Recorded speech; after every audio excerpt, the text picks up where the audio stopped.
Yeah. Hello, everybody, and welcome to our virtual call for the College Sports Communicators Academic All-America Team Members of the Year. We're so pleased to be joined tonight by two of our four winners from both the NCAA Division III level, Cormac Madigan from Ripon College, and from the NAIA level, Ryan Cole from Morningside University. For those of you that may be watching that don't know, this is one of the most prestigious academic honors in all of college athletics. These two student athletes, as well as Will Levis from the University of Kentucky and John Matocha from Colorado School of Mines, are four of the very best in their respective sport, which of course is football, both on the field and academically as well. Cormac, Ryan, thanks so much for joining me for a few minutes. I'm Alex Jewell. I'm the Director of Athletic Media Relations at Eastern Michigan. First and foremost, congratulations to both of you on an incredible honor. Cormac, I'll start with you. When you found out the news and you hear that you've been voted by college sports communicators and SIDs and coaches all over the country for this honor, what does that mean to you? Well, it was a total surprise to me, honestly. I didn't even think this, just getting on the team was a possibility for me. So it was obviously a great surprise when my athletic director, Ryan Kane, told me. And it was a huge honor to be one out of how many, probably thousands of players in D3 to be selected for it. So it was a real privilege. So. Ryan, how about you? Yeah, I was pretty excited when I found out, just knowing that I had accomplished with that. Instantly told my mom and my dad because I was just so excited, and they got all happy for me. So it was awesome, and it was a real honor to get selected. And I'm just happy that hard work's paying off. So I'm excited. Well, why don't you each give us a little bit of background about, we obviously know what sport you play, but about the position you play, what you're studying in school, and maybe what you hope to do after. Let's start with you, Cormac. All right. Yeah, absolutely. So I was playing running back this year. I was kind of a hybrid back. Sometimes I would line out at wide receiver with our spread offense. So just kind of trying to fill as many roles as possible within the offense. And currently I'm studying a chemistry biology major at Ripon College in pursuit of going on to med school. So, Ryan? And then I was a running back as well at Morningside, just traditional running back. Never really went out to the slot, but I'm studying business administration, and I'm hoping to go somewhere in a bank, maybe in just somewhere around that area, just to get a good feel for the business world. You guys are both running backs. So you guys, I'm going to ask you to back up on your cameras. Let's see a little cut action and see which one is better. Well, we won't do any athletics on this call, but you guys are obviously both incredible in the academic sense as well on the field of play. It's certainly in both of those aspects better than me. I'm interested to talk to you both about the recruiting process and getting to college and becoming a college athlete. So much we talk about the facilities and the coaches and whatnot, but maybe not as much do we talk about the academics that plays a role in the college decision. And, Cormac, you just said you're hoping to go on to medical school. I'm interested to know from both of you. We'll start with you, Ryan.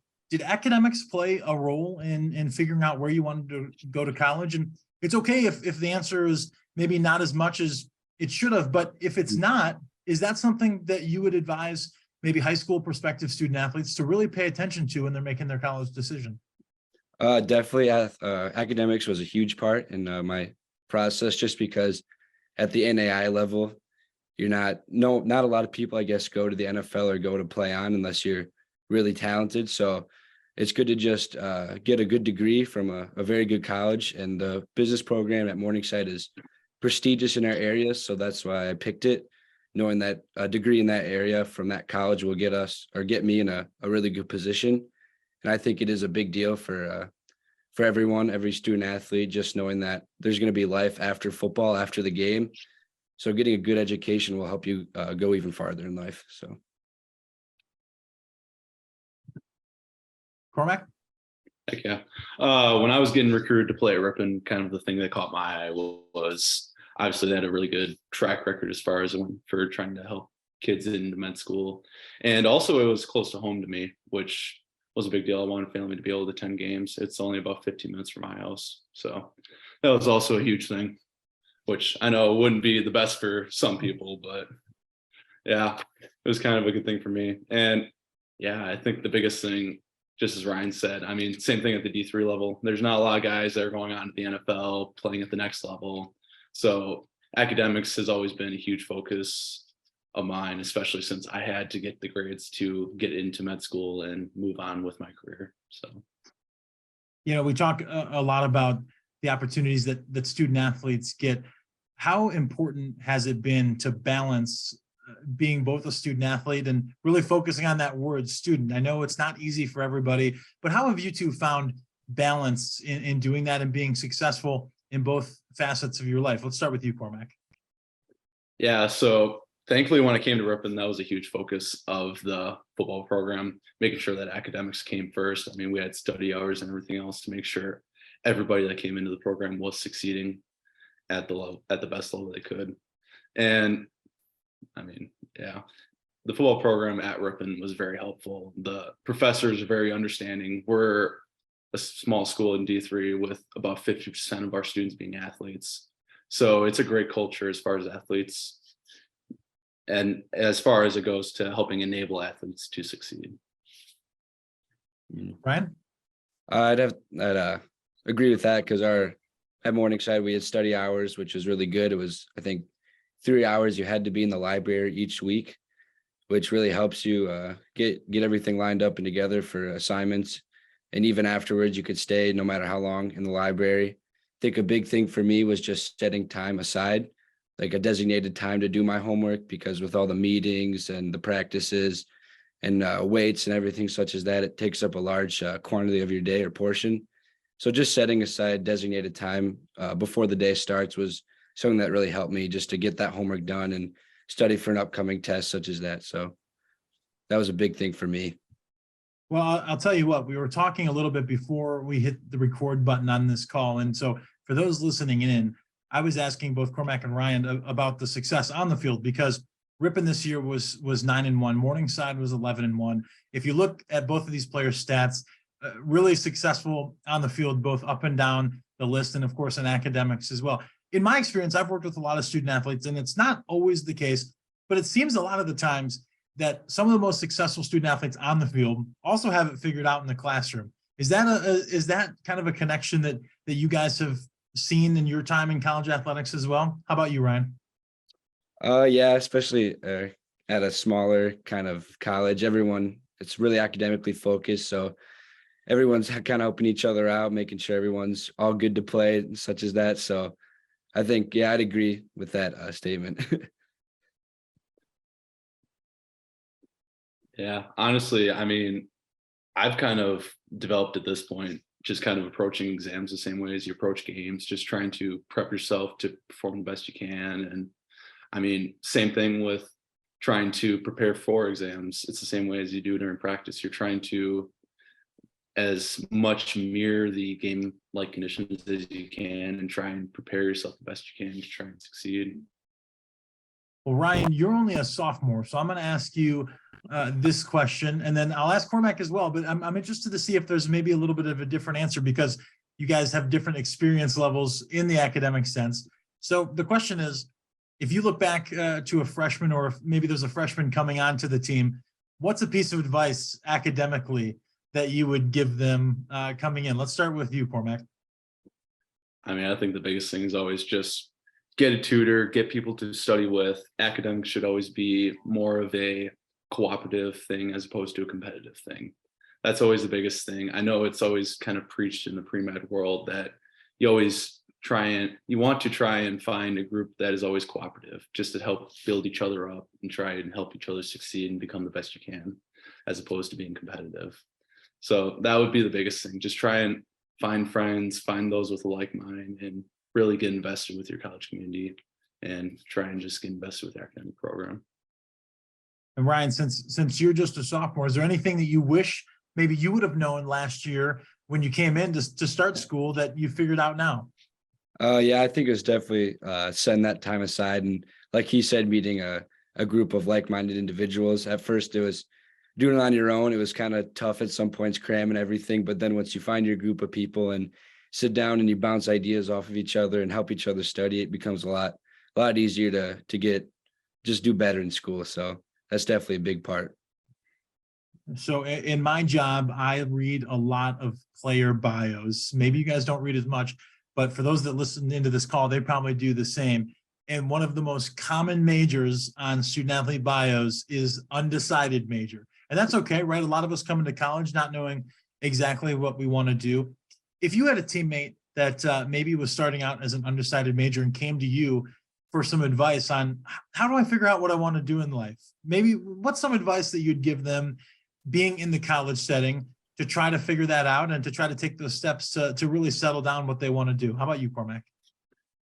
I mean, at Ripon, it would be really easy to try and help them figure it out because we're a small liberal arts college. So you can take whatever classes you want starting out freshman year and take a huge variety of classes, try and figure out what you want. And then also the professors are really friendly. So if you want to try and search, if you want to have an interest in a different major, you can always talk to the head of that department and try and figure out if that would be a good fit for you.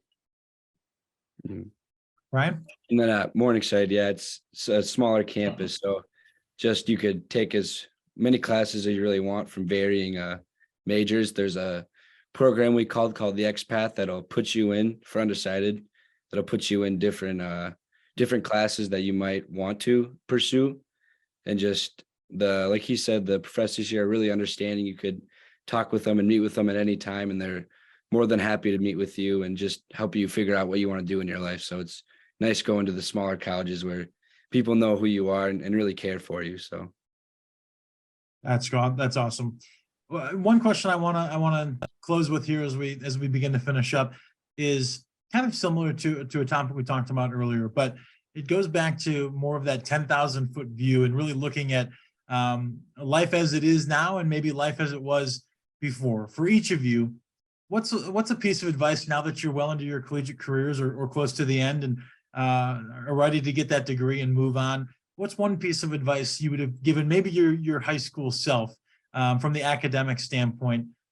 Because we all know sometimes we're dedicated in high school, but maybe as we get to college and get closer to that career, it turns on a little bit, right? A little bit more of a high gear. So what's one piece of advice, Ryan, that you would have given your high school self academically? I'd probably just say keep your nose to the grindstone, because in high school I never really understood why academics would be all that important. I guess I did, but my parents always stressed maintaining a high GPA, and I really figured that or saw that how well it worked out when applying to colleges and how much a package is for money you'd get for aid such as that, scholarships. So really just keep on going. It'll be all worth it in the end. And it was. So how about you, Cormac? Absolutely. I think the biggest thing would be it's not really about kind of being motivated at the beginning. Everybody's kind of motivated at the beginning to try and go for those high grades, get those A's in your classes at the beginning of your freshman year. But the biggest thing that always happens is that somewhere along the way, you kind of lose that motivation. Something sets you back as far as adversity goes. And the biggest thing is that you just got to kind of trust the process and keep your nose at it. As Ryan said, just try and keep at it the best you can, because as far as it goes, just being able to keep your nose to the grindstone, have that consistency despite any adversity or lack of motivation is what's really the key to success. Solid advice. There's no disbelief in why you guys are so successful. It's obvious in that case. Let's end with a fun one as we close this down. If you weren't a student athlete, or maybe if you were a student athlete but weren't playing football, what would you be doing right now during college? Would it be a different sport? Would it be something completely different? Have you ever thought about that, Ryan? A little bit, not too much. I'd probably be at the University of Iowa, balling it up in the intramurals probably right now if I was there, playing basketball there. But yeah, I haven't thought about it too much, but that's probably where I'd be at if I wasn't playing football. How about you, Cormac? I mean, I'd probably be dead focused on baseball right now. I mean, granted, I'm focused on baseball right now since I play for Ripon collegiately, but I would have been invested freshman year as opposed to trying to just join in senior year and just say, oh yeah, for the heck of it, why not just try and play? So, yeah. Well, again, congratulations to you both on being named College Sports Communicators Academic All-America Team Members of the Year, 2 of the 4 in the sport of football. an incredible honor, easy to see why you both were so deserving. Congratulations and all the best of luck in your continued success at both your respective colleges and universities and in the future. Thank you.